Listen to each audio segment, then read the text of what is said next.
for me in the military, I always wanted to be a SARC, which is a Special Amphibious Reconnaissance Corpsman. Hmm. And so they work with Marine Recon. Yeah. And so as soon as I joined, I was always looking up at these really amazing men, right? Like these idols, these figures. They're squared away. They're selfless. They're in amazing shape. They're really intelligent. Like they're just the epitome of the tip of the spear. And as a young man, I joined when I was 17. That gives me a North Star to aspire to. Yeah. Yeah. That's good. Like if I don't want to get up and run at like 5 a.m, it's like, okay, but I want to be like that. Yeah. So I have to go do that. Yeah. Putting positive figures in front of you to be able to try to be like them. That's good. And like you were saying a minute ago, like a lot of people's family environments growing up really shapes them. Yeah. And I felt like I left at 17. And so I had the opportunity. I realized now looking back, I had a lot of patterns of my family members, like their bad habits, their good habits growing up. But then I joined the military so young, I got the chance to kind of become my own person. And did you realize that you had those habits while in the Navy? Yeah. Okay. Yeah. And as I got older and developed, I became my own person. But a lot of people, a lot of young men will go from high school to maybe college in their same hometown. Maybe they still live with their parents. Sure. Financial like situations are tough. So they might be living with their parents up until their mid-20s. Right. Yeah.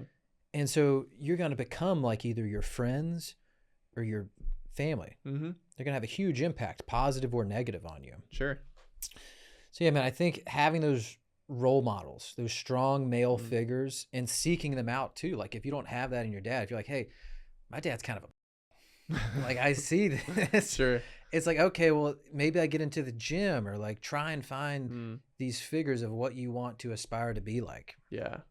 I would say also it's good to be, and we actually touched this on the last episode, that's really funny, of being careful of how we speak of our like father or mother, because in the Bible it highlights, and I found 4 different verses before of like not speaking ill of your father or mother, of how it's a sin to do so. It's not bad to, I don't know, I guess I shouldn't say this like it's teaching, but like being able to recognize certain aspects of like what you don't want to carry on, that's good. But like I guess how you go about it and making sure you don't speak that way to others, of like telling other people that your dad was a certain way or something. Oh yeah, that's also important. You would never want to like tell someone, hey, my dad's a right.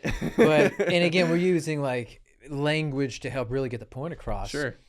But yeah, it's good to recognize it. Yeah. It's good to recognize, hey, your parents love you.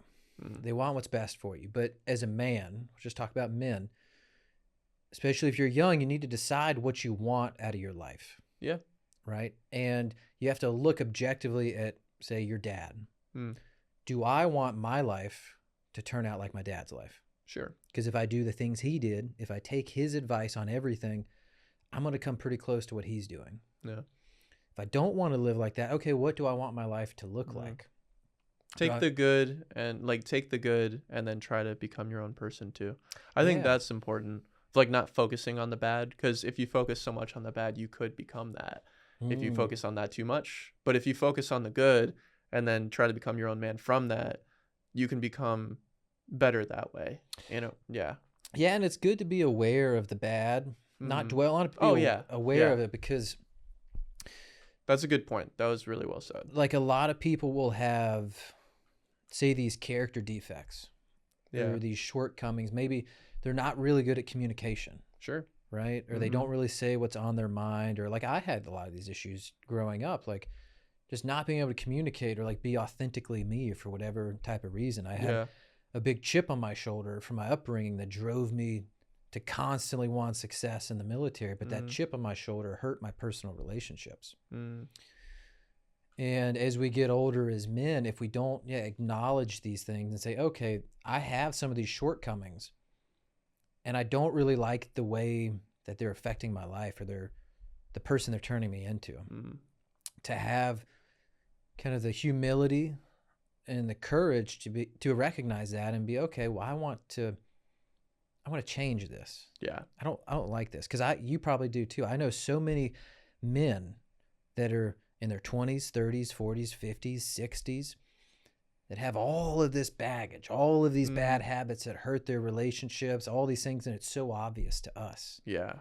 And then when you bring it up to them, they either get angry at you, they don't see it, and it's just a pity. But what if we have that too? That's They where- don't realize it. Yeah. But then you have to self-reflect and think, well, what could I be missing?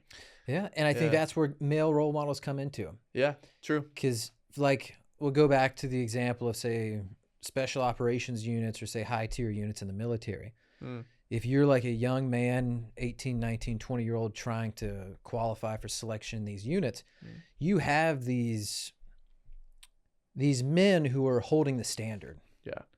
And you're going to get super blunt feedback from them. Like, hey, you're good here, here, here. You're a piece of shit on this. Yeah. And I feel like in the regular world, say if you work at a corporate job or you go to college, is just maybe a normal path. Not everybody, but a lot of times no one's going to speak to you like that. And you have to be willing to receive that.